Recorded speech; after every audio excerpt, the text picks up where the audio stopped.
Carrot Carp or whatever. You were traumatized by Billy Bass. Well, looky there, it is 6 o'clock and 4 of us are here. Let's roll. These two aren't. Oh, okay. I'm not sure about him. Ready when you are. Wonderful. Well, good evening, council. We're here We should cut to our screens on. go through a high-level budget overview. We've been meeting with the Budget Advisory Committee since July. Gotten through the details of the budget, so now we're here to present it to the council. Oh, there we are. So what we're going to do at this meeting tonight is we're going to go through an FTE requests. We're going to look at the budget totals of all the funds. And then we're going to talk about revenue additions across all the funds. And then in our next budget study session, October 17th, we're going to go through the expenditures at a high level, talking about capital projects and other one-time expenditures. And then, of course, as always, if there's things that you want to delve into deeper or things you have questions on, we're happy to present that information in more depth and answer any questions you may have. And then throughout this process, if there's any changes that you would like made or things taken out, things put in, this is the time in which we would do that. And then the budget comes to council for actual adoption for our first public hearing at the end of November, and then for adoption at the first meeting in December. So that would be the second public hearing for the budget itself. So getting into the FTE requests, we have 4 FTE requests. One is for a parking enforcement officer funded with the general fund, and then a long range planner also out of the general fund, and then a street maintenance worker from the street fund, and then a park lead maintenance worker of the parks fund. So we're going to go through each of these individually and talk about the needs and essentially what that position would be doing. So looking at the parking enforcement officer, this was actually a position that was in place prior to the recession back in 07-08. It was previously code enforcement. There was 2 FTE at that time when we had significantly less population. This particular position that we're asking for would be held in the police department under a dedicated sergeant with direct supervision, with the program being overseen by the lieutenant. Based upon comparable cities and complaints received from citizens, the needs of the city are to have 2 code enforcement officers, 1 for parking enforcement, and then 1 for municipal code enforcement. The parking tickets themselves would be housed in the police software as it currently is, and it would flow through the municipal court system just like they are now. Currently, parking is complaint driven and enforced based on other priority calls. There's no dedicated officer, and currently officers resolve approximately 25% of complaints received, except in the case of special emphasis patrols due to other priority calls. They do get through all of the complaints and do a first touch, which we're going to go through a sample case of what it takes to get a parking complaint taken care of. But getting through the full process, we're only able to meet at 25% just due to staffing and, again, other priority calls of the department. A dedicated enforcement officer would increase the level of service, allowing for complaints to be addressed as well as the opportunity for proactive patrols. This would make parking enforcement a priority in the city of Battleground. Based upon the emphasis patrols that we've done with our police officers that were funded with the funds dedicated by council that we got from the state, we've had 3 days of emphasis, each by 1 officer. And from that, it resulted in 90 different infractions and 34 warnings. And again, each of these patrols was 1 officer for 6 hours. So going through what a proposed enforcement action would be, the dedicated parking enforcement officer would respond to citizen initiated complaints and then would proactively initiate complaints by driving around the city looking for violations. It would give dedicated service to the complaints that come in. And as of September 27th, there were 39 citizen initiated open cases that had only received the first touch by a police officer. So essentially a sample case would be an officer receives a complaint about a car parked for many weeks on a public street, and it provides the first touch. A parking enforcement officer personally verifies the car is indeed parked where indicated and there's a violation.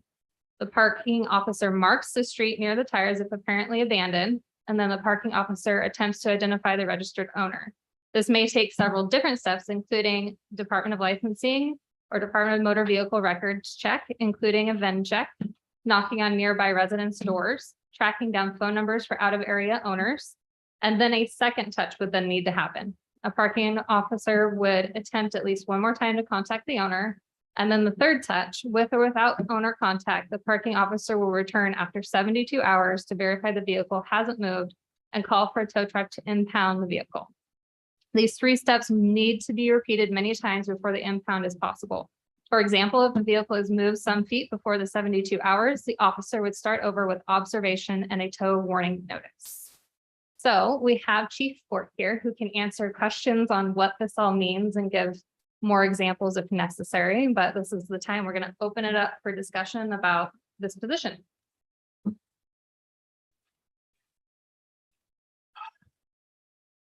I get quite a few people contact me because A, they don't want to rat on their neighbor. B, the neighbor's huge, which means they don't want to rat on the neighbor even more. And so on this parking violation, if the tag is expired, do we need to go through the steps? If you have a 3-month-old expired tag, I've lived in 8 cities, and in 8 cities, they towed you were gone. Expired tag. I don't want to become harsh, but people call me, well, and continue to call me. We had one that finally Ms. Erdman had to help me with 6 weeks. And so what does the code say? What does our code say? The code mimics RCW, which allows us to tow right away if it's expired more than 45 days.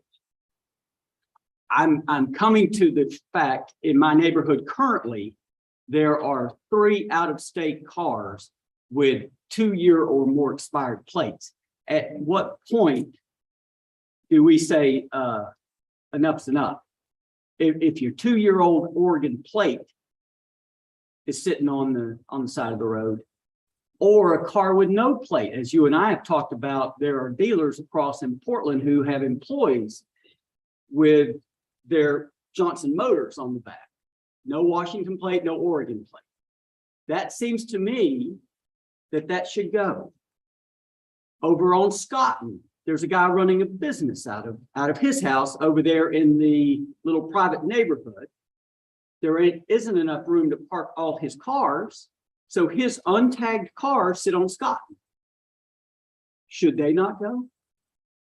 We've towed some from there. Then it's coming to the point where, I mean, on 17th Court, which is just down below me, when you have folks parking in a cul-de-sac,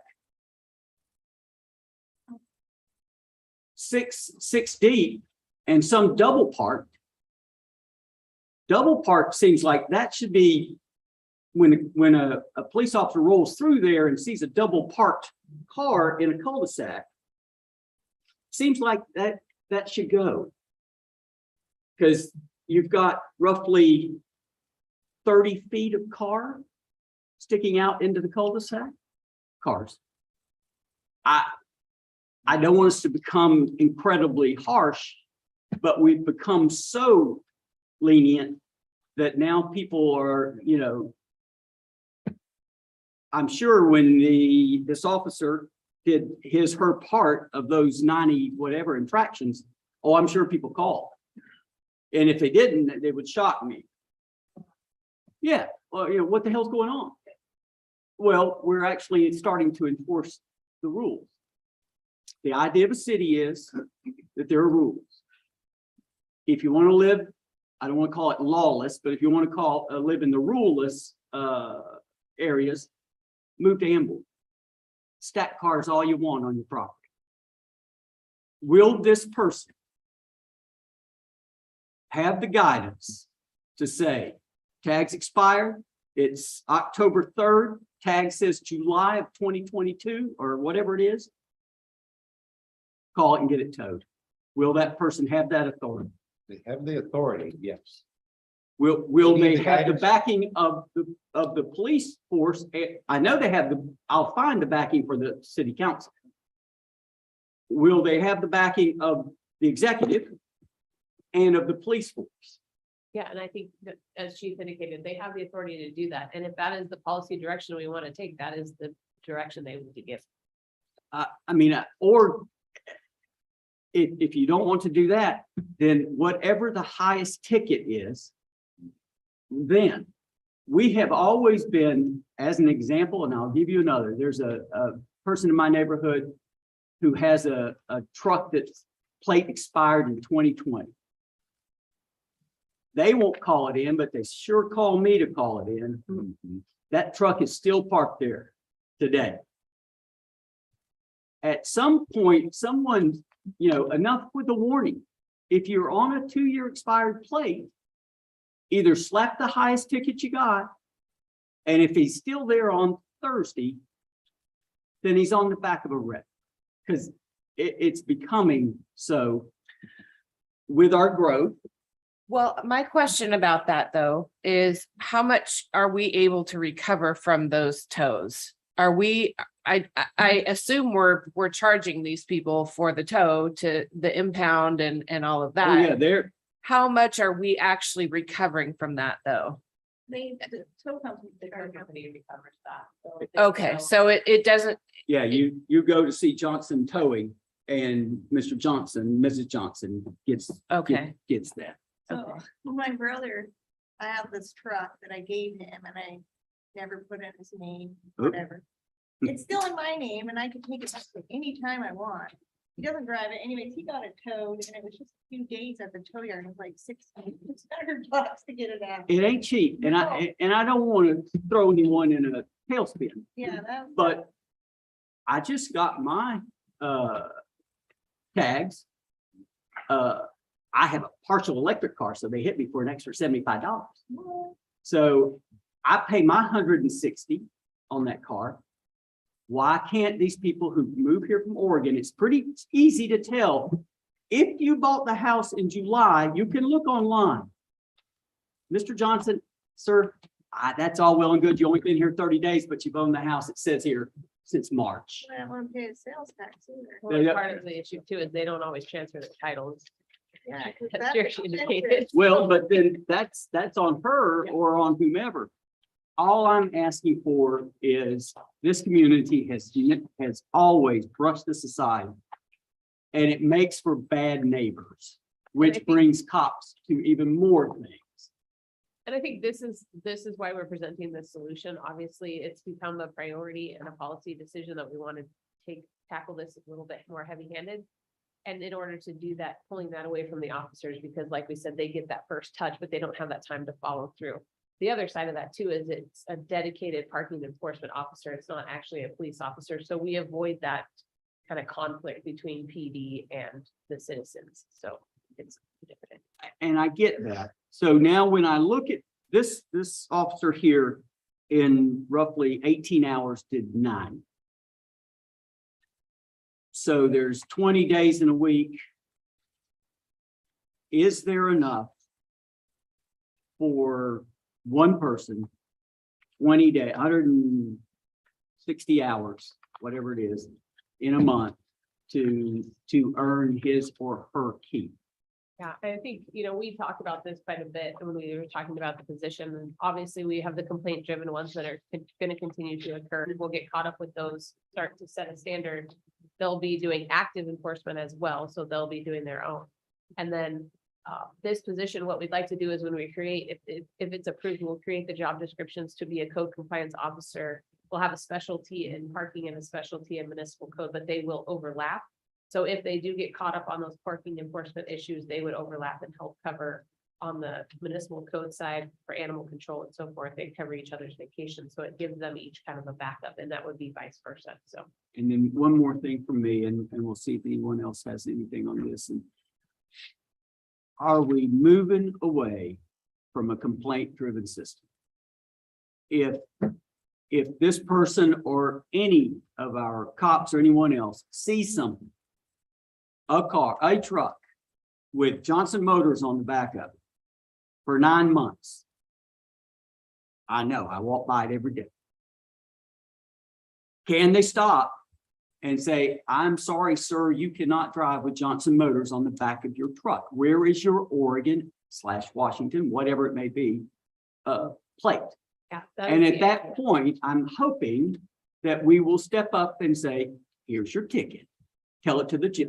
Yeah, that's the idea of this position would be more dedicated to do more active enforcement. Obviously, the complaint driven are going to be the number one priority, but then once those are completed and as time allows, that would be the idea is they would do that active enforcement that we've never had the ability to do. Okay. Well, they did it when I was a kid, let me tell you. Yes, yes, they did. Even the cul-de-sac parking like that, oh, man. The piece I do want to clarify though, and I think Mike can talk more to it, is that as far as like the expired tags and the Oregon tags that you're referring to, that is an RCW complaint or an RCW violation, which can only be enforced upon by an actual sworn officer. Do you want to talk about that? Yeah, a little bit. So there's multiple things that are applied, right? So you talk about a vehicle that's expired for 45 days, is it also abandoned? Maybe. If it's abandoned, which means more than 72 hours parked in one spot, technically by our code, we have all kind of language in there that says to do multiple things, extra notifications, additional notifications, it's written all over like that. So that if we start ignoring that part of that in the code and then only do this heavy enforcement on expired tags, we're kind of, we have to get the code in a line, but more importantly, to this conversation is we need a person that can drive that and be proactively involved. And currently we have this smattering of 23 different cops that are having the first look at it, and that all they do is they go to the complaint. Yes, the vehicle's there, or no, it's not anymore. Yes, there is a note, they put a notice on it, and that's the last they see. Because they get other calls, they go to trainings, they get days off, they never come back. So what we're trying to accomplish is when we've been hearing at the PD and city for months, year at least, maybe, that this is a priority for council to address. So we're trying to take steps. Part of that was getting this dedicated lieutenant. And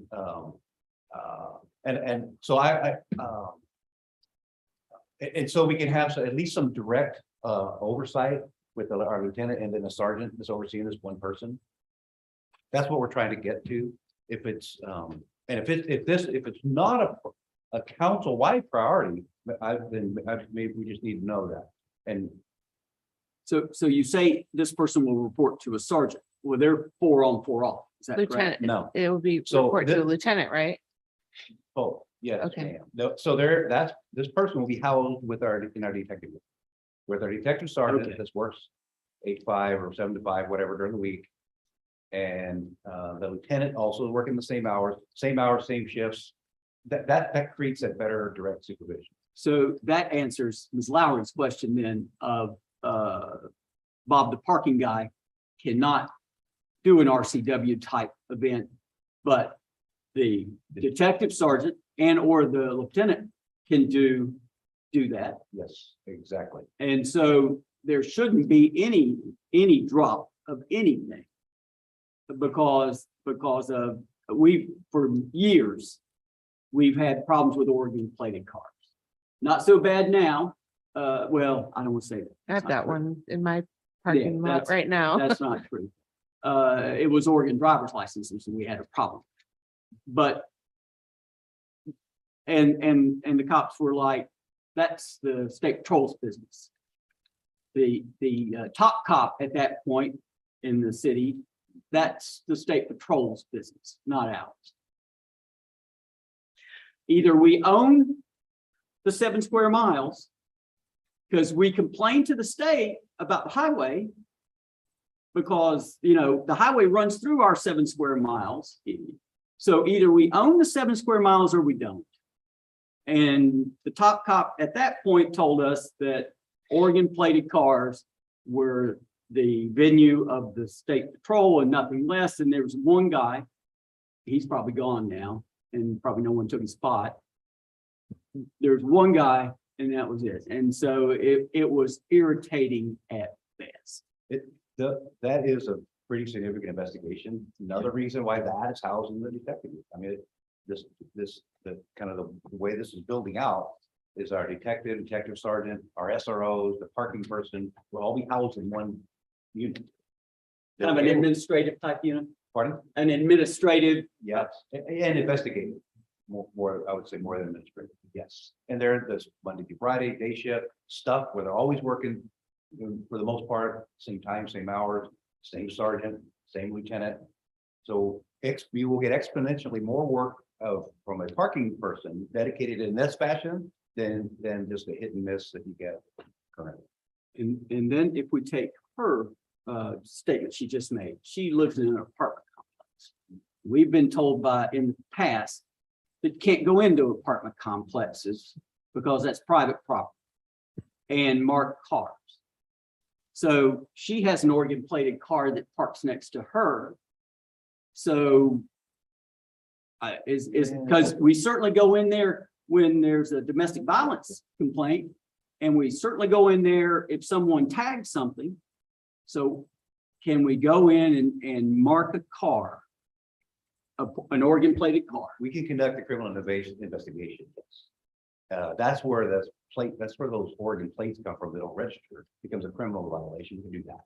But as far as our code for enforcing abandoned cars and expired registration, that all talks about on public streets, not in your front yard, not in your driveway, in your garage, nor on your private street.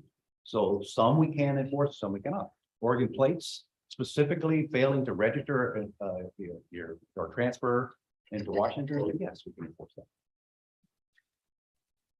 Please. So I just want to say that I'm in favor of this position. I think that it's needed. I think that we've complained a really long time about code enforcement, and I think this will free up some of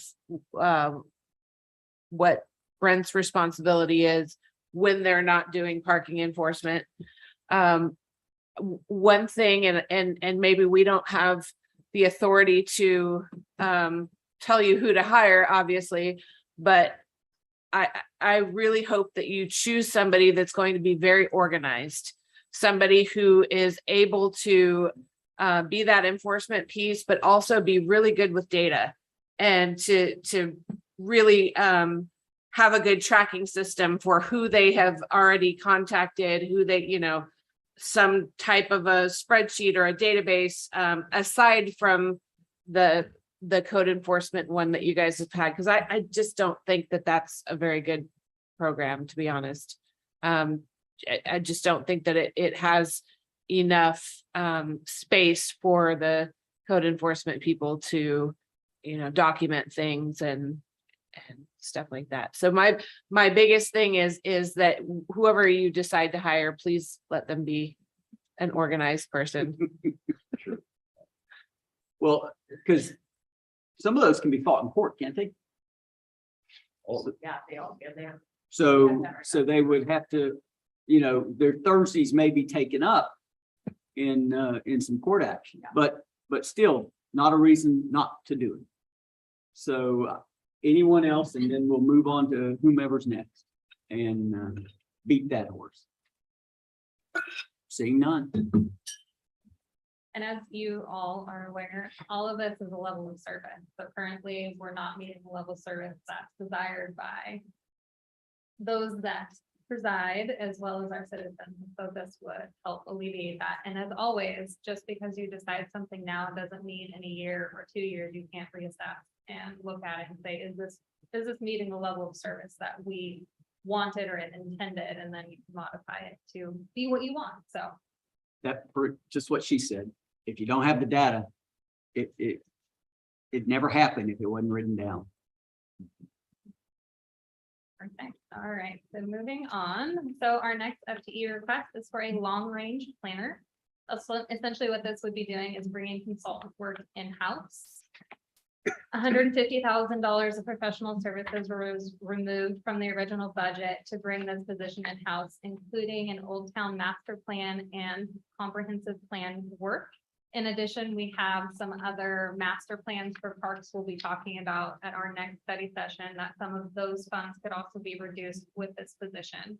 The last 4 plans the city has paid for, in which a long-range planner could have assisted or completed, was the Parks Plan, the Housing Action Plan, the Land Use Master Plan, and Transportation System Plan, as well as the Shoreline Plan. Now, this doesn't mean that the consultant costs would go away altogether, because there are professionals that are technically savvy in certain aspects that we cannot do because we don't have that technical knowledge, but the majority of gathering the data and doing the plan is definitely something we can bring in-house. So with this, I'll open it up for council discussion and questions that you may have. I detest consultants. $471,000 is what those four equal up to. No one comes out of high school or in grade school going, I want to be a consultant. The reason they become consultants is very simple. $471,000. I would like if this person also had a little, a minor, if you will, in grant writing. If this person had a minor in grant writing, I believe, you know, even if we just pull in the small ones, this will add up to their value. Where does one find one of these people? Great writer or planner. A planner.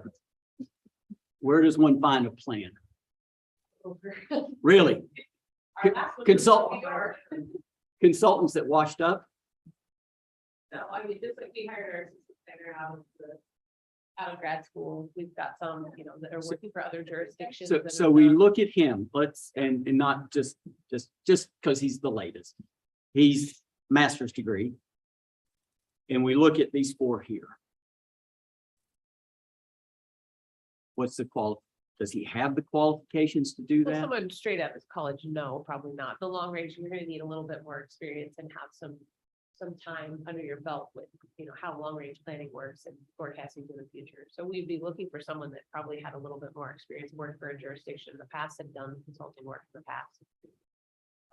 And I'll ride with Ms. Walters on this as well. Well, these two, and I'm sure the following two, are going to have to be documented pretty seriously, because I mean, I'd hate for this person to get paid whatever they are, and then boom, we save $67,000. So I think, you know, with a position like this, we'd make a work plan each year, just like we do as we start the budgeting for the consultants, and that would be kind of the list of items that we want them to complete. In what department would they work on? They'd be-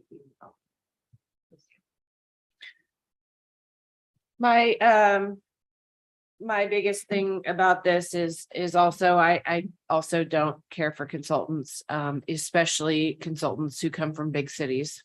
I think that it would benefit Battleground greatly to have somebody who is somewhat local or knows about small jurisdictions and is willing to get a feel for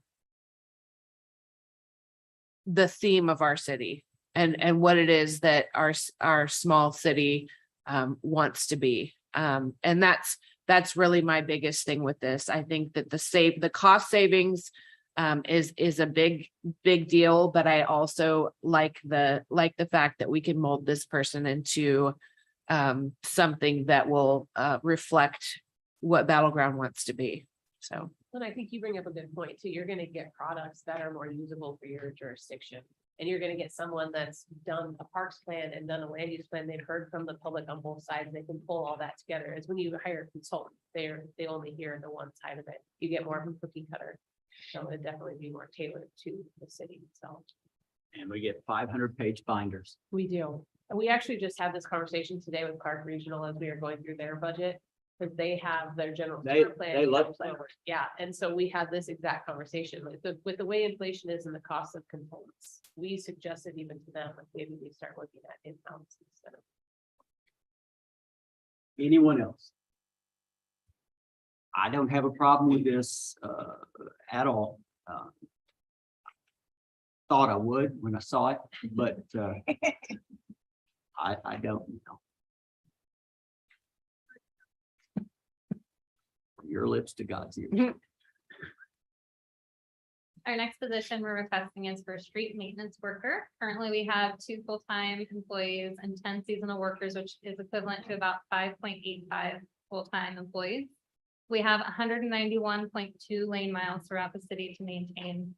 And in comparison to 15 comparable cities, Battleground was at the bottom of the list for staffing of street. With the additional work with the street preservation, the additional employee would be required to assist in managing the workload in the division. And so assisting with all of the seasonals that we do have and making sure that we're doing everything we need to do to be prepared for the next year's street preservation work as well as the beautification efforts. It's pretty difficult to supervise that many seasonal workers with just 2 full-time employees. And then there's other work that they can do in the winter time to help maintain our roads. And Mark is available to answer any detailed questions that you have as well. Is this an admin person? No, it's a maintenance worker, so they'd be out in the field. So who's currently running her on the 10 seasonal work? So Wade is our lead worker for that, for streets. And so he takes care of it along with the other full-time maintenance worker. So they kind of go back and forth depending. So Wade typically drives our mowers and that sort of thing. So Jeff would do it when he's not, and then vice versa when, depending on what they're Well, I doing. guess what I'm asking is who's scheduled? Oh, scheduling usually goes through Todd, the supervisor. Okay, so Yeah. these 10 folks, today's Monday, when they come in tomorrow, they already have a good idea come 7:45. Yeah, they have like a weekly, so it's like, hey, we're gonna do 503, 502 for the next 2 or 3 days, litter, then boom, boom. Hey, we need 2 of you to do signs, so you're gonna, so yeah, it's laid out for the week. Okay, so this would be a third Of the worker full-time. bee. Yep. And what's the cost of him or whomever? So for street maintenance worker, at the bottom of the scale with an opt-out is 70,000, and then the top of the range with full family would be 111,000.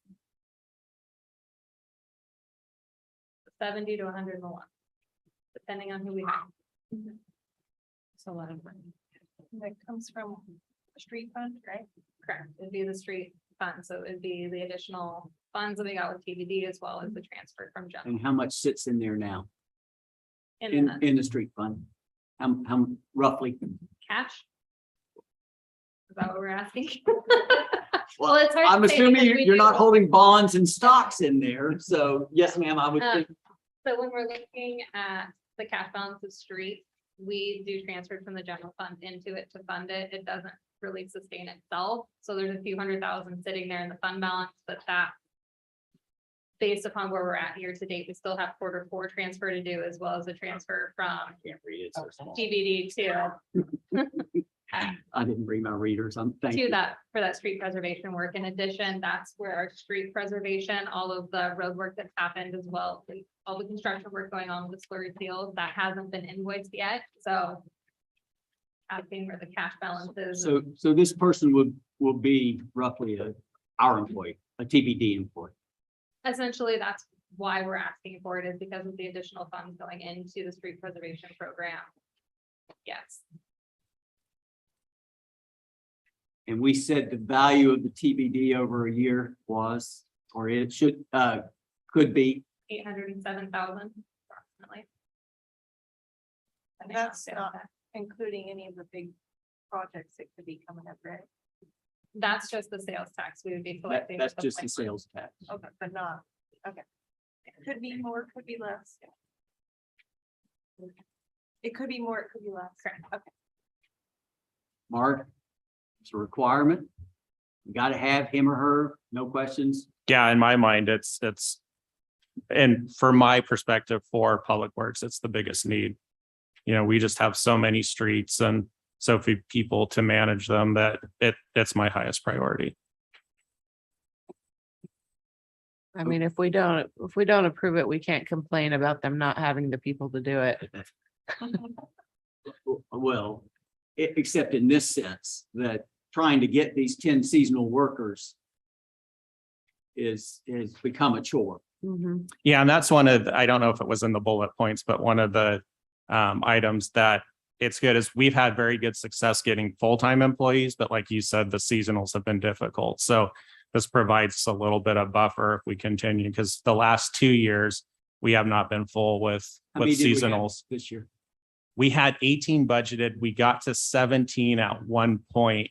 And that lasted about 2 weeks before one or two of them dropped off. So we were one short, and that was, like I said, only for a couple weeks. And at the end of the season, how many did you have? Oh, it dropped off pretty quick. Like right now, we've only got a couple left. And you're gonna roll with them till when? They will get close to the end of the year. We have two winter seasonal drainage workers. So that's out for ad right now to see if we can get those filled. But the two we have left are pretty close to the end of the year. They started fairly late in the year, so we can run them to almost the end of the year. Well, again, Do any of those seasonals like transfer over from like streets to drainage to anything else? None of them do. None of them are We've able had to, a or You swap, just something's come up and they're a better fit for drainage versus, so yeah, depending, and sometimes it's starting date versus, so we've had, hey, we need a immediate drainage and you can start now, but you're better in street. So once, the street gets in, then we can move them over. So we've had a few swap around. The other thing too, is we've had a handful become full-time employees and it's a good sort of almost training for them. It's like, you get to see them actually work and that sort of thing with, there's really no effort for us to see them work because they're seasonal. And so we found some good full-time employees. Two of the drainage people are former seasonal workers, and we're doing a great job at this point. so we're developing our own farm team. To a degree, yeah. What, 5 months in one, like. Yeah. storm and then go to sewer, because they have their 5-month limit. So when you Yeah. say transfer around, they have to do that within their time frame to be considered a seasonal worker. So that's not, because like we have a couple left over now, but we're hiring again for the winter time, but we can't use those same people. Oh. Yeah, a few of the people that left they could still work, but because they're at their 5-month limit, they They- can't they work any timed out. further. Yeah, they timed out. and that's a year though. So if this person wanted to come back and be a winter drainage. Yeah, we've person had multi-year on seasons. January Yeah. 2nd, then he, she, or whomever can Yeah, I- roll right in. I think there's a 2-year limit. Yeah, I think it is. I'll have to double check. Yeah, there's different rules that come into place for, yeah. Well, my hope is that as these people come and go, that they at some point want to come back. Because A, we know them, and B, it should be a little cheaper to try, get someone to volunteer surrender rather than to go out and recruit. For sure. Okay, how about a street maintenance worker, everyone? Yep. I don't hear anyone saying nay. Oh, really? She says the cake's already been baked. I mean, by the Is- three, but Was the cake already baked? we went to move something for me. Okay, fine. So the last FT request is for lead parks maintenance worker. Similar situation to streets. Currently, there's 2 full-time employees and 2 seasonal workers, which is equivalent to 2.77 employees. And then based on the National Recreation and Parks Association, as well as comparison with other cities, Battleground has a need of 3.7 employees to meet the basic level of care based on the amount of park acreage we have. And so a similar situation to streets, as Mark was saying, it's easier to hire a full-time versus a seasonal, so they would cover the differences in the shortages. And again, Mark is available for detailed questions. What do they do in February? That's when they take care of equipment. So we I'm sure you've seen it, but it's a lot of equipment that needs repaired, picnic tables, benches, that sort of thing. They do the inspection of the equipment. So every 6 months to a year, we have to do this test to make sure there's, no bolts poking out, sort of thing.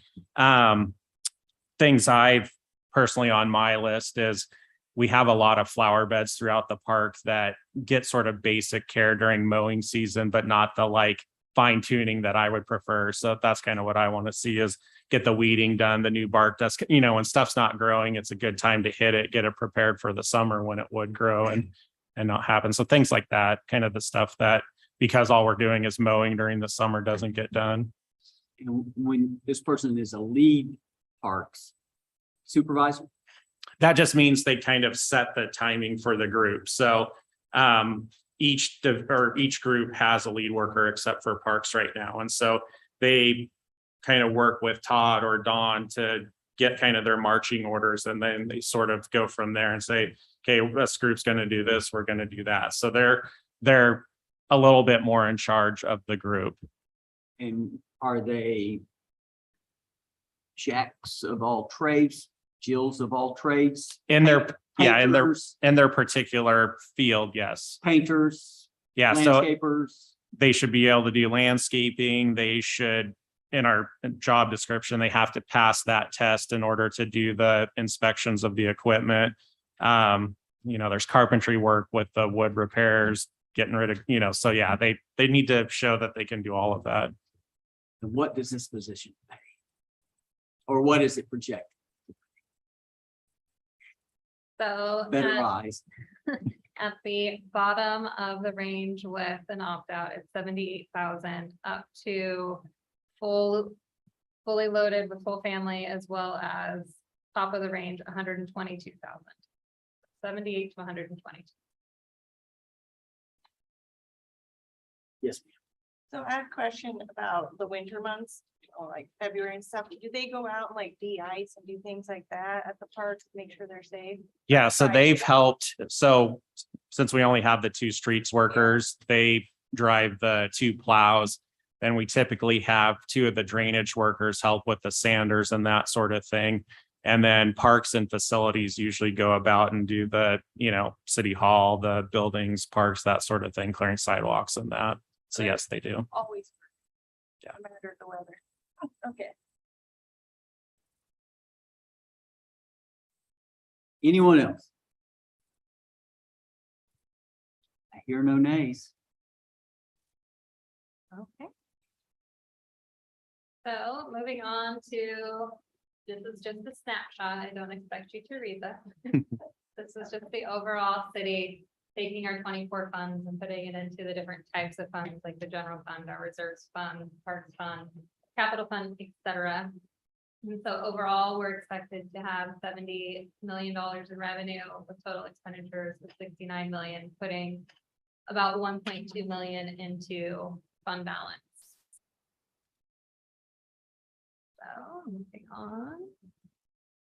So revenue highlights. We do have property tax built in, taking the 1%, which is an increase to property tax levy of $36,784, which would result in a levy based on their projected estimates at this time from the county on assessed value to $1.18, which is down 4 cents from the $1.22 it was this year. If the council would like a full property tax presentation like I've done in the past, I'm more than happy to do that again, but I didn't want to do it just to do it. So up to you. We will be presenting property tax for your consideration at a public hearing in November. So there's time to think about it, but essentially that's what's built into the budget. We'll have public outreach about it, post on Facebook explaining how it works. No. I mean, I have friendly neighbors and they still talk bad about me every time I try to explain. it's a tough one, but It's a tough one. maybe Well, we'll and do a good job explaining it. it's really tough because of how the county presents it in a roll up, and then you have to click on the button and you have to understand what it all means to see that your taxes increase, but it's not necessarily the cities that increase. It's usually one of the other ones, but So how hard is it? And again, I have no idea to do, you see those animated type YouTube videos. Hmm.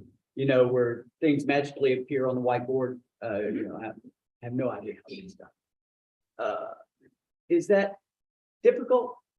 I thought we had one posted on our website. I don't remember if it was ours or another jurisdiction. That was exactly what you're talking about, where it walks you through property tax in general, but it's not specific to the city. We could do something more specific to the city of where they could go to the county and then look it up and then do an animated thing. Something I'd work with Alicia. She's more creative than me. And then, in January's water bill, we, in second coming print, put a website or whatever where you can go see this video to explain. So, they're still taking their money from me. Here's how it works. It would be helpful. I believe. Definitely. To have something like that, because it's a tough thing to explain. I don't disagree with you. Very difficult thing to explain. Once you understand it, it's not so Yeah. bad, but then trying to explain it again, Yeah, it's hard. you always forget something or, forget to bring a zero over or something. And everybody's different. Everybody's personal property is different. Somebody may have an increase of 20% to their AV, so they did see an increase, but another person saw no increase, so theirs went down significantly, and it's individual. So we can work on getting something together for the new year that. One of my criticisms, I think, about the presentation that you give is that you use the county's formula for assessed value. And I think it would help people to see a more realistic version. The assessed value is almost always going to be lower than what I guess what the housing, like what the houses are being sold for right now. And so it would be helpful to see some of those higher prices, priced homes like 600,000 and above. And maybe just like a representation of each, like maybe 7,006 or 7. What if you walk yeah. in $200,000? Yeah, something similar to that would be helpful for, I think, people to see too. And I think To see how it would affect them at those higher price brackets. it may be helpful to point them to the county's website where they can see their assessed value, because while I agree with you 100%, the market value of the home has nothing to do with what they pay in property tax. So that's why it's a hard thing to get them to understand, is that yes, their neighbor's home just sold for 700,000, but their home value is 386,000 on the county assessed value. It may not reach that 700. You can call down and complain.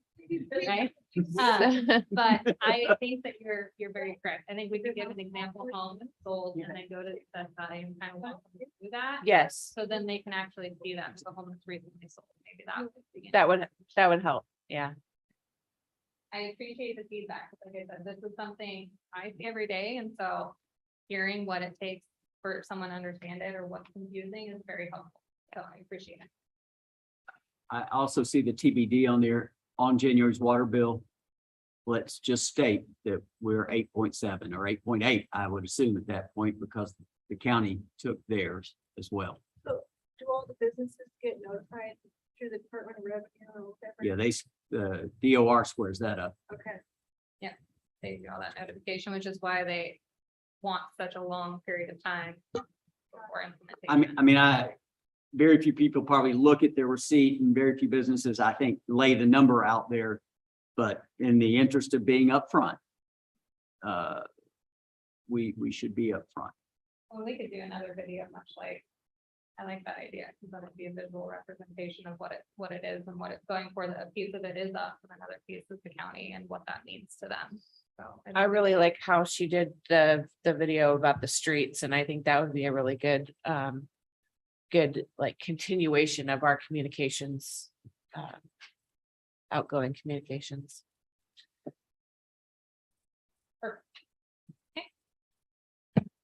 So then we just briefly touched on this in the new public safety tax enacted by the county. Approximately 375,000 will come to the city. The TBD sales tax, approximately 807,000. Again, those are estimates at this point in time. Fees in the fee schedule, we increased by 3.6%. We did not go with the CPI of really high numbers because we didn't feel that it was necessary based on what our cost increased. While we see our costs increasing for capital, we don't see the same inflationary costs increasing in supplies and so forth. So we went with 3.6 as more of a reasonable fee increase to recover our costs with building permits. The other number was 8.9. Yeah, I believe so. Even the IPD was almost 7%, the implicit price deflator that we use for sales tax, or not sales tax, excuse me, property tax. So they're both very high. So the utility rate increases. So the combined increase to the average customer is $3.76 a month. That includes utility tax. What that equates to is a 5% to sewer, 4% to water, and then a 3.5% to storm drainage. And then we have a chart which may or may not be helpful. So over on the top section of the table to the far right, the bottom is the total of a basic average user would be that has storm, water, and drink sewer, $98.71. And you can see back in 2019, when we had our utility tax at 22%, the total bill was $98.78. So we're still less than it was back then with the higher utility tax. We would be up at $112 if we were still at the 22%. So again, overall increase of $3.76. Are there any questions about any of the revenues that we talked about?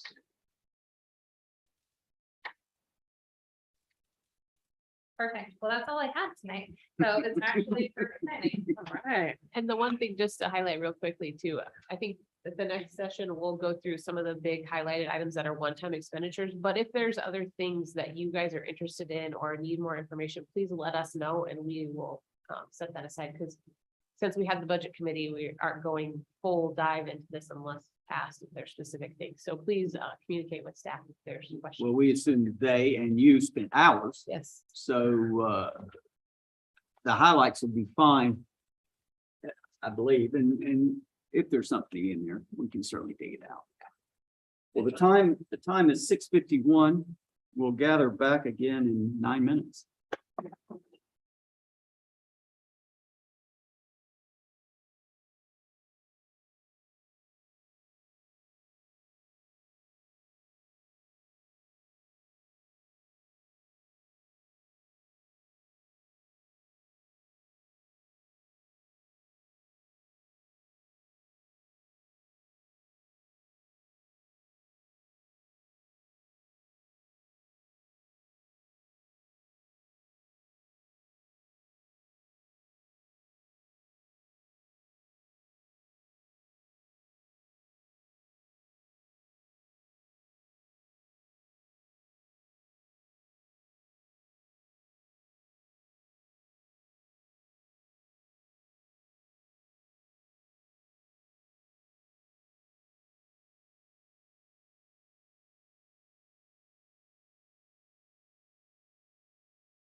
Well, it's 7 o'clock on the first Monday of the month.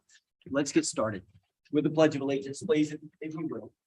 Pledge allegiance to the flag of the United States of America and to the republic for which it stands, one nation, under God, indivisible, with liberty and justice for all. Well, let's see who's here. Here. Yes, ma'am.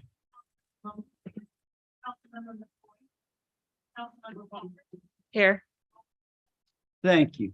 I have spoken with both Mr. McCoy and Mr. Bowman. They're both out doing other things this evening. So we'll start, if I may, to get an excusal for Mr. McCoy. I move to excuse Mr. McCoy and Mr. Bowman. One at a time. Oh, Mr. McCoy from this evening's meeting. Thank you. Thank you. All in favor? Aye. Any opposed? Hearing none. We'll do the same for Mr. Bowman. Move to excuse Councilmember Bowman from this evening's meeting. Thank you. All in favor? Aye. Aye. Any opposed? Hearing none. Does anyone see anything that needs to be added or removed from the agenda? If not, may I get a motion to accept it as presented? Oh, I guess I was going to do that, wasn't I? Oh, gosh, I walked right out of it. We are going to make a change, after we just talked about it.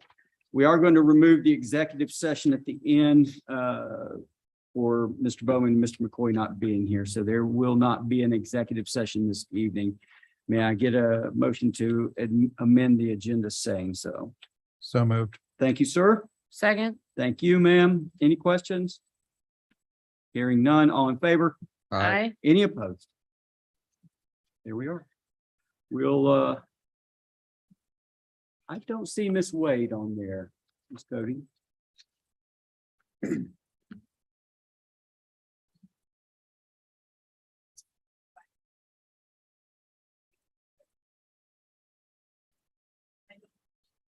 I don't believe so either. I'm going to set that aside.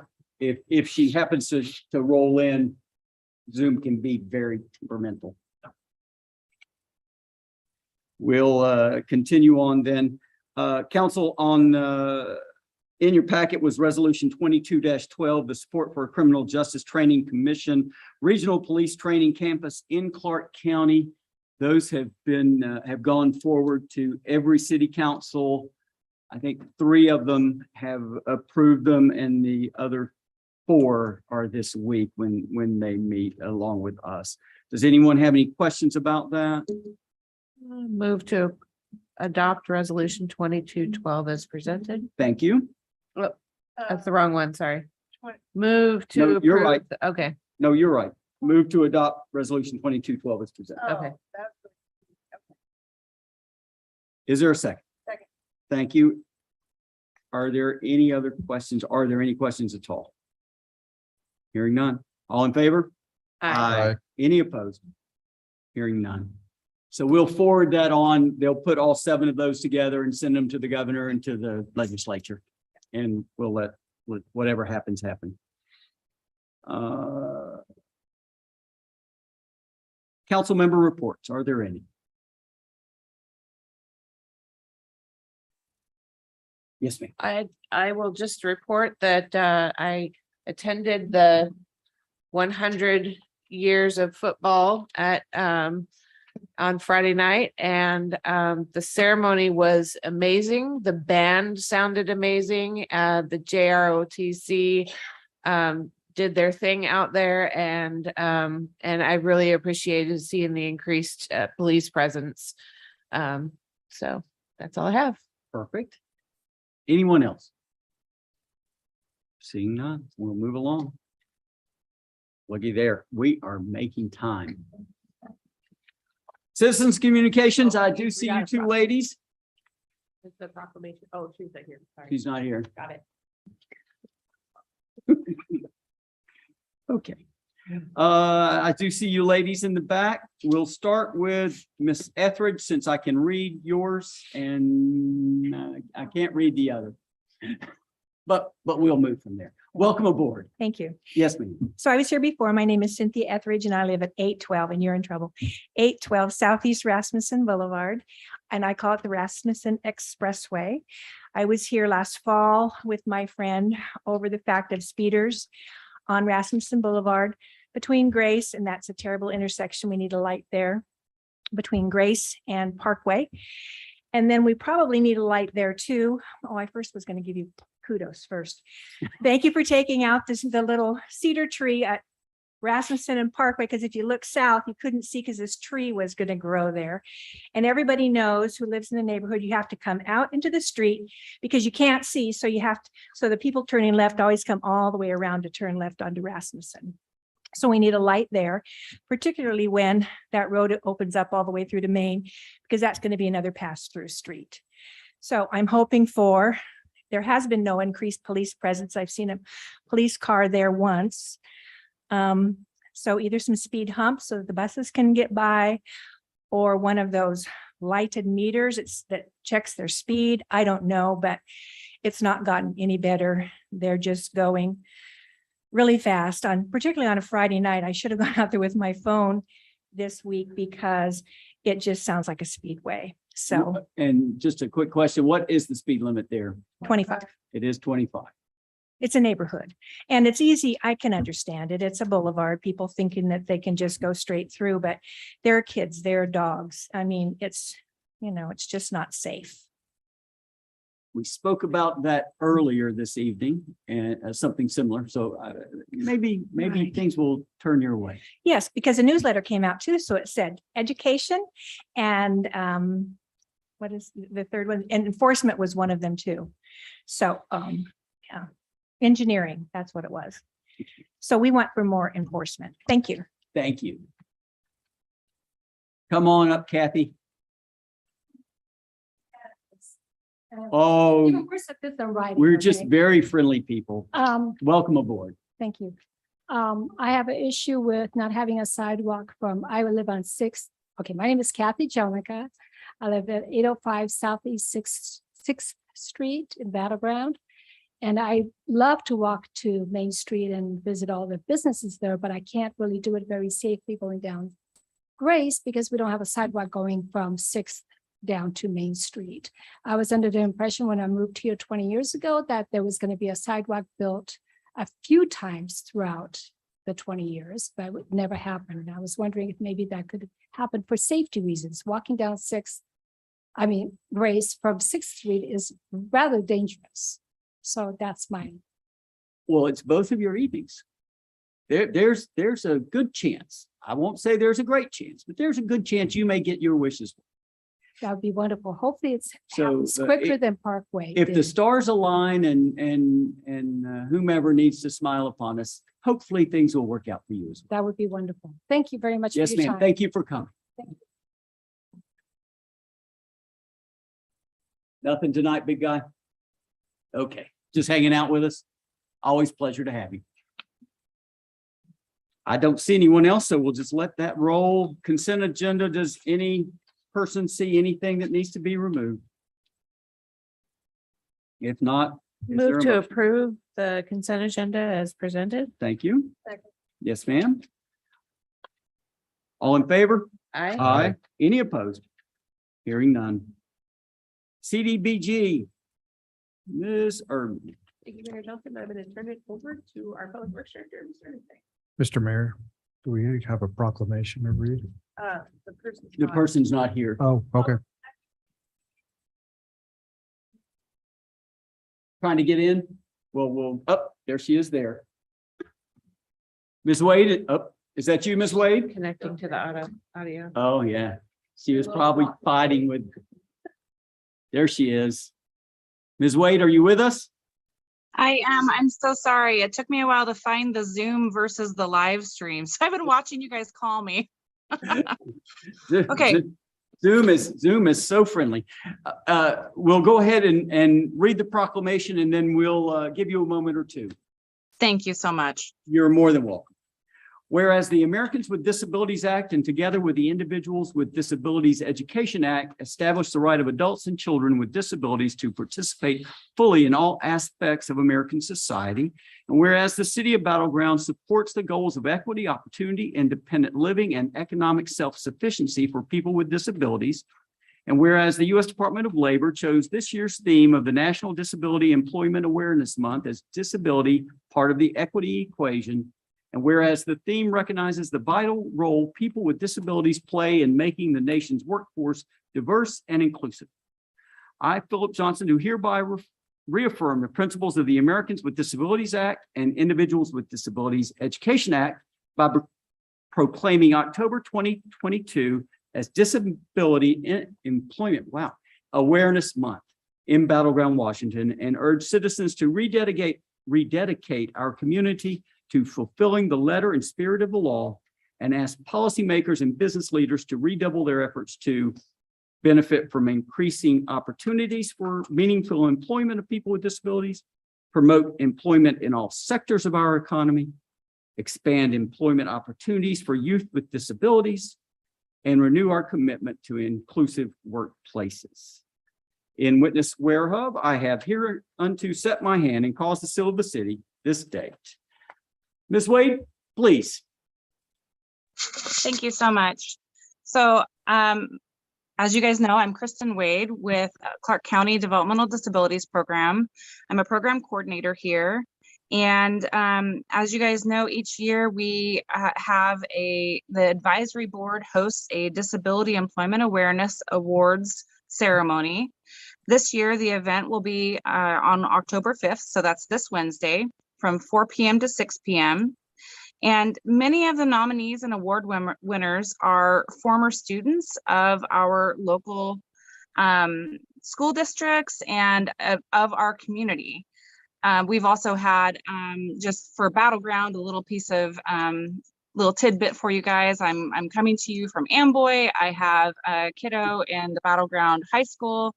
And so this is my community. And we have honored businesses within Battleground. And so we just really appreciate you guys joining us and recognizing the October event. We'd really like for you to join us if you are able and so inclined. It is a virtual event this year, a hybrid event this year. So you can either join us at Clark College Geyser Hall or virtually. And I believe we sent the flyer in advance. If not, I can send that afterwards. Yes, ma'am. You should probably resend that to Ms. Erdman and she will get the link to us. Excellent. I will do that directly after hanging up here tonight. And so we really hope that you guys can join us. And it is a wonderful time for us to recognize people with developmental disabilities having a role in assisting us to achieve a dynamic, productive workforce and recognize the leadership in our community. So thank you for your patience tonight. I'm sorry as I was Oh, trying. no, that's no worry at all. Okay. We understand. I have that same problem with Zoom. You would think after 2.5 years of doing this, we'd have it down pat by now, right? Yeah, not for me, I'm afraid. Well, Ms. Wade, again, it's a pleasure to have you, and we'll look for that link, and hopefully 1 or 2 or 3 or 4 of us can join you online. Wonderful. Thank you. Yes, ma'am. Thank you. Moving on, CDBG. Sam. Actually, we're gonna go to the different thing. We're mixing it up on. I thought you said Sam. I stole it from him. Oh, okay.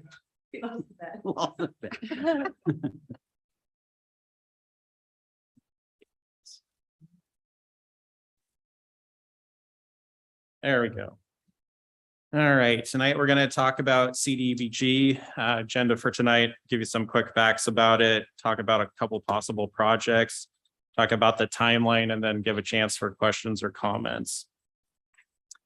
Some quick facts about CDBG. The funds can be used for the following: acquisition of real property, parks and recreational facilities, street and sidewalk improvements, water and sewer improvements, cleanup of contaminated sites, and economic development assistance within the right of way. At this point, it's unknown what the funding for this year will be, but last year there was about 850,000 in infrastructure grants. The max grant request can be 300,000, minimum is 50,000. Your grant score is out of 100 points with 10 points for match. So you get 1 point for every 5% of match up to 10 points, which would require a 50% match if you wanted that full thing. And then applications are due the first business day of December.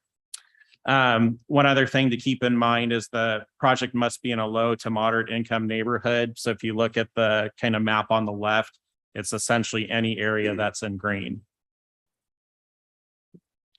Possible projects. So I just selected a couple, and these aren't all that can be, and we can kind of talk about that later. But we've looked at this project before. So it's Northeast First Street from 3rd Avenue to Central Park. In a previous CDBG project, we completed the sidewalk to the west from Parkway. So that would extend that to Central Park. It's approximately 585 feet of sidewalk. Cost is, and I haven't done full estimates yet. This is just kind of approximate to get the conversation started. But when I come for the next one, we'll have tight estimates on it, but approximately 300 to 400. And a matching source could be traffic impact fees, TBD, or general fund. The next is a parks project. So our parks and recreation plan that we just updated, it identified an all your picnic table cover out at Kiwanis Park. So right now we have the, like, I don't know what the word for it is, but it's lets the rain through. It's just more decorative than functional. So one of the recommendations was to put a cover over that so it can be used all year. We would combine this with the kind of horseshoe pit area. Right now there's 2 covers for those, and they're honestly starting to fall apart and need to be replaced. So we thought converting that to half multi-purpose area for possibly like cornhole and those sorts of things, and then replacing a few of it. So if you can see kind of on my drawing, I know it's small, but the bigger rectangle there would be for the kind of cornhole multi-purpose area. And then we'd have a couple horseshoe pits still there. So they'd have little structures covering that. Cost for that's approximately 300,000, and park impact fee would be the matching source for that.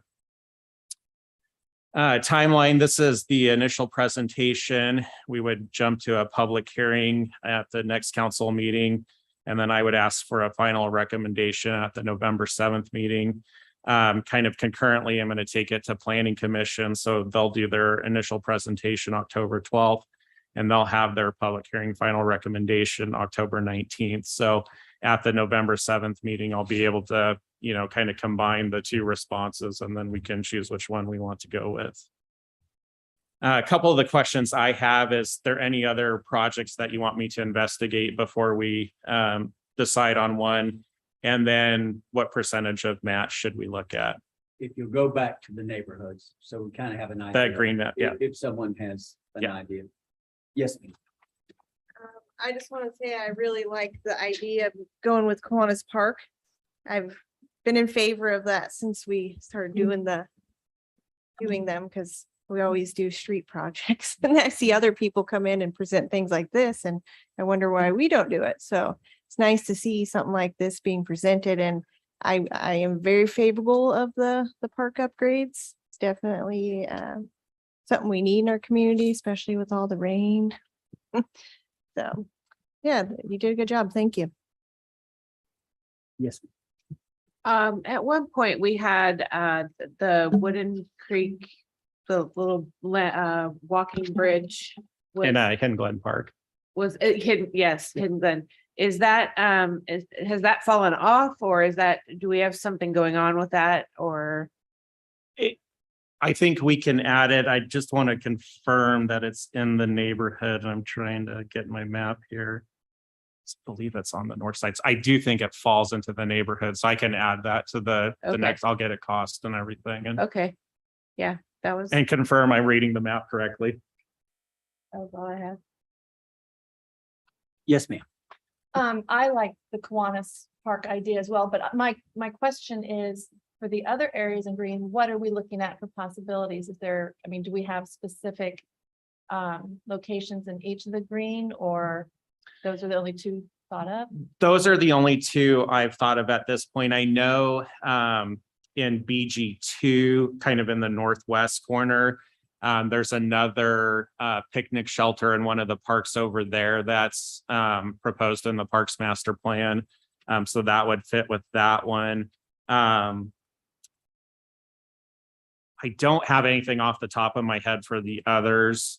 But yeah, I mean, we typically just do the one application. So these are just kind of the ones that pop to the top of mind based on kind of knowledge. and But yeah, if you have any projects you want me to look at in any of those, let me know. Well, and I think the Kiwanis, it's good reason to go and look at it because it's a centralized location Yeah. and covering it up is always good in our climate. So I like that. Quick question, sorry. Just what happened to the undercover area that used to be at Kiwanis Park? Is it not there anymore? Part of the building used to be an open space. So there's the kind of white like pergola thing that's still there, but it's open, so it doesn't provide any, it's more of a decorative architectural feature than like do anything for you in the winter. I mean, like right next to where the bathrooms were, that whole space used to be open and have like a camp stove and stuff in there. I guess I haven't really paid attention. Yeah, I don't think to it. it's there anymore because Yeah, so that's all. you've got the closed off. building and then the bathroom I think they building. took that out in like 1992. Okay, obviously I don't go there very often, but it used to have a covered area. Under, I mean, it used to have a whole open area underneath. So Definitely important. on the pergola, would you just be, I mean, if for some reason this doesn't pan, I mean, to add a top to a pergola is not that difficult, especially that's a 4x6 built. So in the budget, the budget we're proposing, that as one of the projects is to do a couple of these shelter projects. So yeah, I've got a structural engineer that I work with, so we would take a look at if it can just pull the top off and use what's there, if you have to, add to it or what have you. So, well, assuming if we go with it, then obviously we can take our money out other than the match and do it that way. But yeah, we would look at that as part of the design. And for those who haven't been here, the way this works is Mr. Rogers will go downtown, sit around, everyone will talk about their project, then they come out and take a bus tour through the community.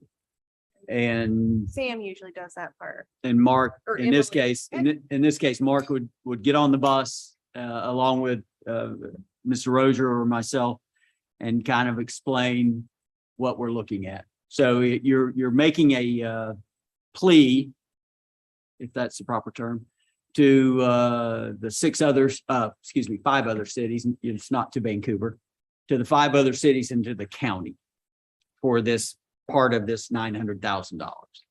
They in turn are doing the same. As an example, Washougal last year, 50 grand for a basketball park. And I'm thinking that's a pretty expensive basketball hoop, but they had it going on. So normally it works. You win one year, you take the next year off, that kind of thing. So I think this would be our year because we haven't won in 2 years. I think it was 2 years. We have the Clark Avenue one that's kind of on hold with the Vancouver Housing Authority. Yeah. So yeah, it's been a couple of years. So think about these 3. No, we didn't. It was kind of our year off. It was kind of our year off. I was making sure it wasn't anything. So think about these 3 in the coming week or two, and then on the 17th, we'll pick a winner. When he talks about match, how much is in the parks fund? We have over 800,000 this year. Okay, so if we were to kick in 150, it was 300, wasn't it? For Yeah, Columbus? if we wanted to do the 50% to get the full 10 points, it would be, yeah. And I think we already have 145,000 in for this, just the pergola replacement already, so we could use that as a match to increase that project. And then the other project that could come out of a smattering Yeah, of so things. it's on First Street, which is a collector road, so it could come from TIF.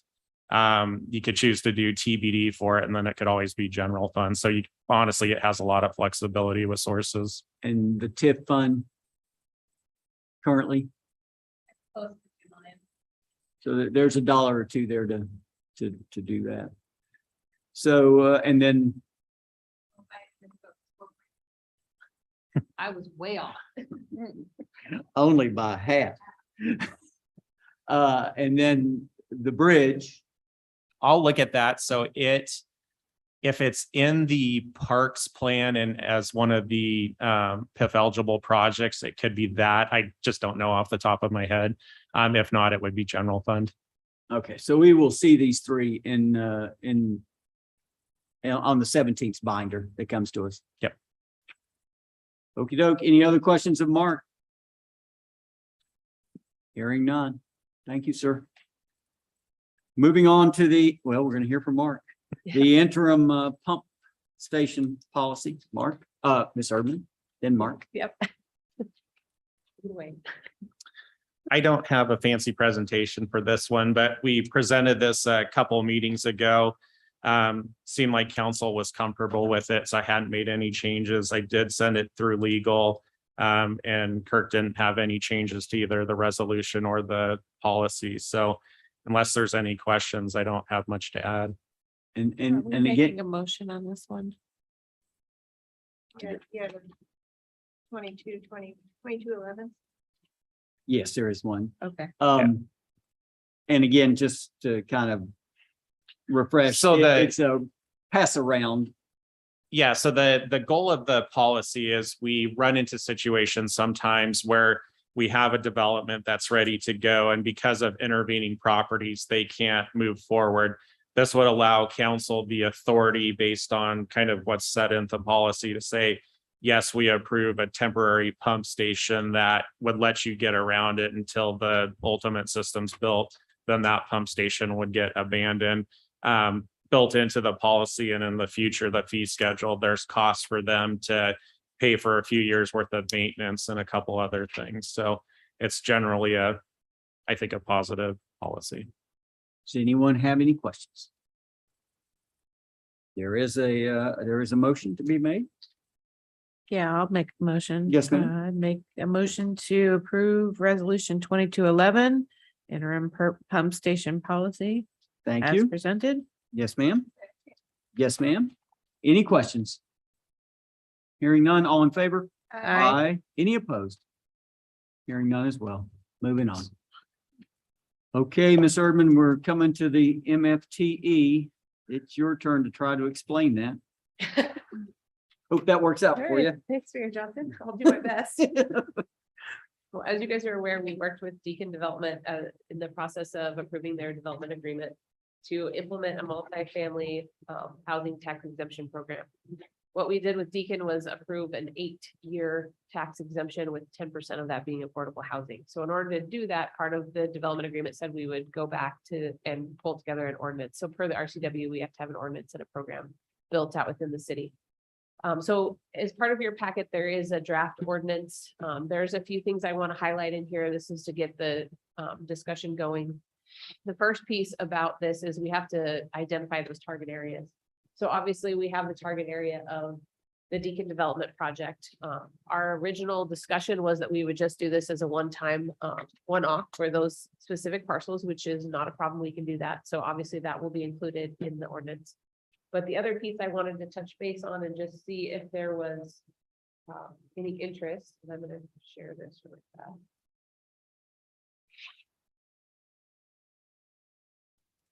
Is do we want to, as I was kind of researching this project and looking at other jurisdictions options, a lot of people are using this program to incentivize downtown revitalization.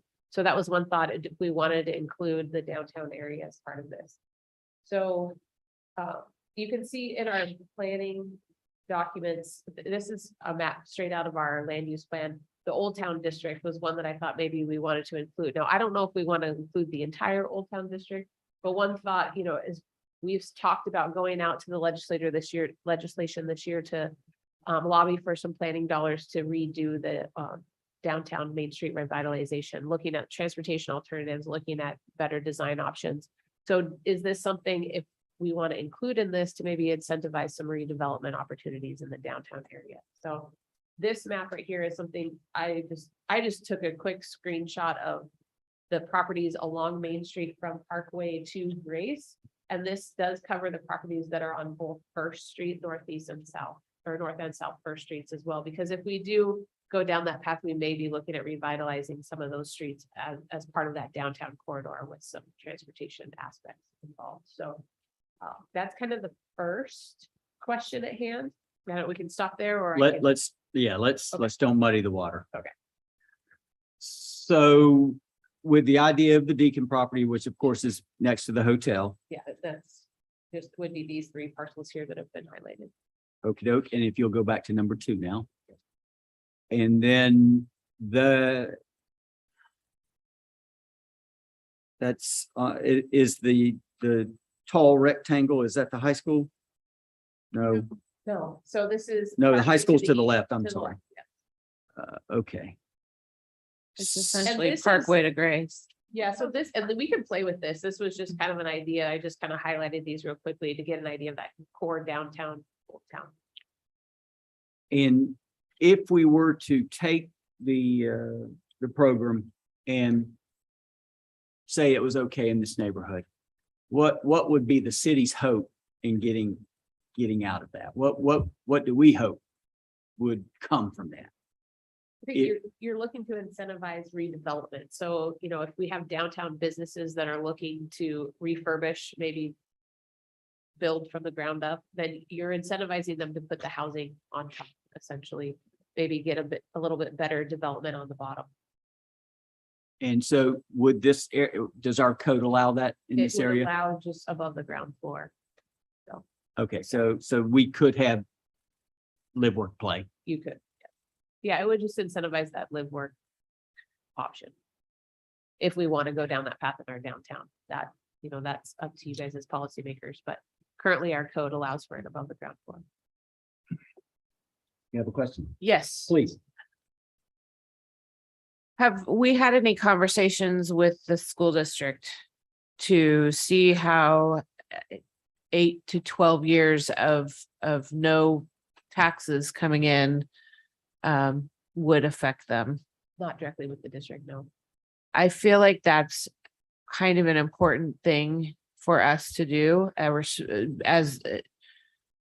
just being responsible partners with the school district, and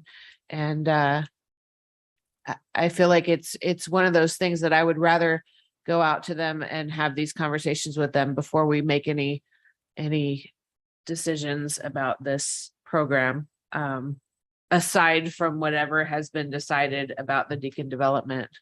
But that's all I have. Thank you. The other thought too is, and sorry to interrupt, but we can amend and change these target areas at any time. We can take them away, we can add them in. So it may be worth, if we do go out and do the planning and design for downtown and we have a better idea of what we want that to look like, then we can come back and amend that, have these conversations as well. So just things to keep in the back of your mind.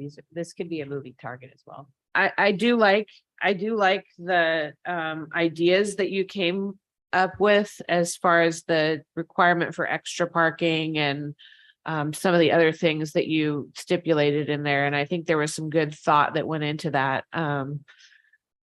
But again, I think it would be irresponsible of us to not have those discussions with the school district. So. You should speak with John as well with the fire district. Yeah, agree. Yes. That's Any stakeholders That's that right. may suffer as a result of this, definitely. Yes, sir. Thank you, Mr. Mayor. Yes, sir. I'm in favor of expanding this to the Old Town district. For the longest time, as long as I've lived here, we've talked about why is there not any movement? Obviously, there's been a lot of discussion on, absentee landlords that really don't have any motivation to do anything with their properties. We've had some movements over the past, decades or two where, you have seems like a breath of fresh air, and then it just kind of falters.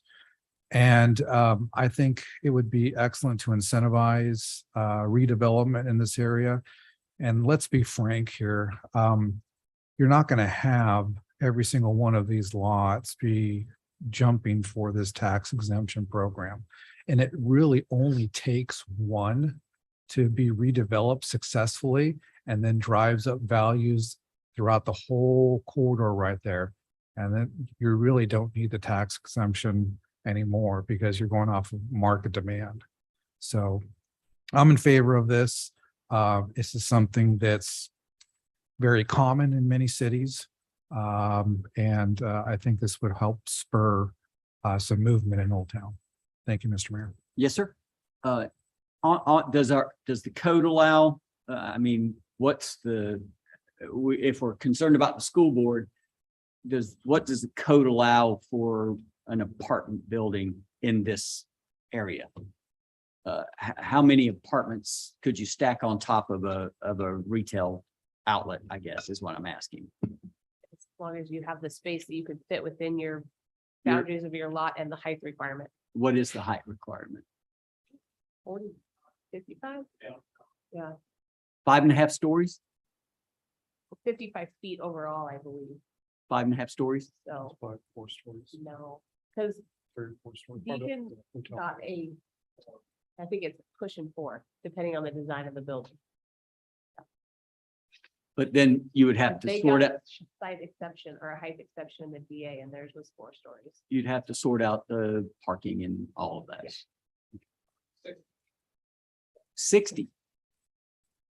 6 stories. So that's but that's the average height. So not necessarily the peak, but the average from the peak. Okay. And have you thought of any other places in the city? I mean, Yeah, that was another question that I had for you guys. I mean, is there areas that you would like to look at that we want to incentivize more multifamily development other than the downtown corridor and the Beacon property at this point? Like I said, we can always add these as we go to. I know we could revisit this, but for me, I just want to focus on Old Town because it's historically has been a Neglected. place, yeah, pretty much. Yes, ma'am. I just can't see it being it being an area where we need a lot of multifamily or that it would even be wanted there. It's already so crammed. I don't understand. Well, I mean, Vancouver Housing's building right behind there. What's their street address? They're on Clark. So they're at Third and Clark, so it's kind of right at the bottom of the map. That's their property. So they're 2 blocks off. Yeah. So that's multifamily. So, On the main street where the shops are. And I think that's one reason like that I kind of pulled this out is you're looking at small parcels, you're looking at apartments. To even qualify, you have to have 4 or more. A lot of these parcels, the way they're laid out, probably aren't even going to meet that 4 or more. But the idea is if you do have a bigger parcel that you want to incentivize redevelopment, you have a little bit of a tax break option. You're not going to have high volume multifamily down in this corridor. well, some of those in the 600 block there on Main Street, the pool shop or the whatever, they have a huge parking lot in the back. So I could see someone, Yeah, you can definitely see. something going there because they own the block. Yeah. So yeah, I could see something in there, for sure. Shall we move on? Sure. Okay, so that answers that. So this code kind of goes through the definitions. There is a little bit of cleanup that needs to happen. I added a few extra definitions that aren't needed, so I'll strike those out before it comes to you guys for approval. But we kind of talked about the residential target areas, project eligibility. This is pretty standard right out of the RCW. And then the next big item that I wanted to point out is just the options under the program. So what we did with the RCW allows for the 8-year exemption with no other requirement. It allows for a 12-year exemption as long as 20% are affordable housing, and then it goes up to a 20-year exemption. And I think I didn't even add that one in here, but I think it goes up to a 30% affordable housing option. So what I've included in this program for your consideration is an 8-year market rate. And so that is if someone wanted to come in and do this MFTE program for the 8-year without providing an affordable housing option, they would have to provide other things. So they would have to potentially do additional parking, increase public plazas, increase open space. And we can massage that a little bit to kind of fit more into our downtown core and what those requirements are. I think those need to be massaged a little bit more to apply to downtown. So that's one option. The other option is kind of following the Deacon model that we've already approved, in that they can do the 8-year income-based exemption. So it's the 8-year tax exemption, but they're providing that 10% of affordable housing component within the development. And then I've included the 12-year exemption, and that is that they get a 12-year tax exemption with at least 20% of the units at that affordable rate. So those are the questions. Do we like the 3 options? Do we want to stick with just 8 and take out 12? Do we want just the one option for the 8? So that's up to the jurisdiction when implementing this program. So. So at first, when we were presented the information, I was kind of annoyed that it was only going to be for 8 years. But then I realized that it's affordable, not low income. And so I had this idea of what kind of people, like not what kind of people, but the income bracket that usually like lower income people want to stay in the same place. So I kind of changed my opinion on that a little bit now that I realized that I was thinking of the wrong type of housing. So I am in favor of the 8 years fine. And I like either option. They both seem like they have some benefits. I do as well, and the sense being that of the options, we have an ability to claw back some of what we gave in the, as in and added benefits from what we gave. So it's the lady 2 weeks ago, that was concerned about this. Yes. Does it do what she wanted to do? Probably not, but does it benefit the 23,000 of us as a whole down the line? Probably does, as long as we can claw back some of those things. And so to go with just a flat out, here's your taxes exemption, thank you. Yeah, I'm not too hip on that, but we can certainly do one of these 3. And I think that's the 12 years a little long for me, but it's the state's there. And I'm sure someone at some point will ask for it. Yeah, I know from a staffing standpoint, we would like to take the 12-year out just from a tracking and also, to Sean or Ms. Walters' point with the school district, the fire district as well, but I left it in there for But consideration. yeah, 12 years is 6 councils. Yeah. And, and retirements and everyone, no one can remember what we promised. We have to go back and start looking. Does anyone else have any questions of Ms. Erdman? Well, I think we're going to roll with that. And Okay, so what I'm hearing is, I'll kind of massage the 8-year market rate exemption to kind of fit more towards the downtown. We'll leave all the 3 options in, and we'll include this downtown core as we bring this back and start through the public hearing process. This will require 2 public hearings, and my thought is that we'll adopt those residential target areas at the same time we adopt the ordinance so that they're consistent and they match as we move forward. We don't have to amend one after the other. I'm going to speak over you to John. John, this applies to you. So you very well may want to go back to the fire district and have them contact Ms. Erdman and ask about the MFTE. It'll be 12 years and I'll be there now. Well, we hope you're not dirt napping, but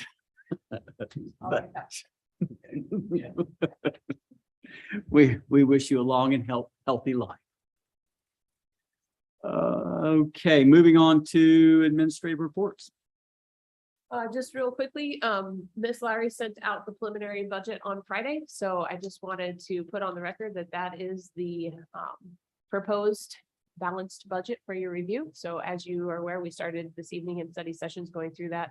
So if there's any questions or concerns, please feel free to contact myself or Ms. Lowry, and we will go through that in detail, and we'll be going through that over the next month. So Oh, yes, and if you would like a hard copy, just let us know. and we I provide very, that. I very well may. As long as Is it's it, bigger Can you, print. can you make the print bigger? is it, yeah, is The it? Magnifying glass. I know, For, so for, it's- for don't me tell the too, program I'm also right. blind. Yeah, if it can be larger, that would certainly. Did you have anything else you wanted to add? I'm sorry. Oh, I was just making sure Megan didn't have anything else you wanted to Oh. add, so. So that's what we're gonna roll with, Yep. what she sent out. Yep.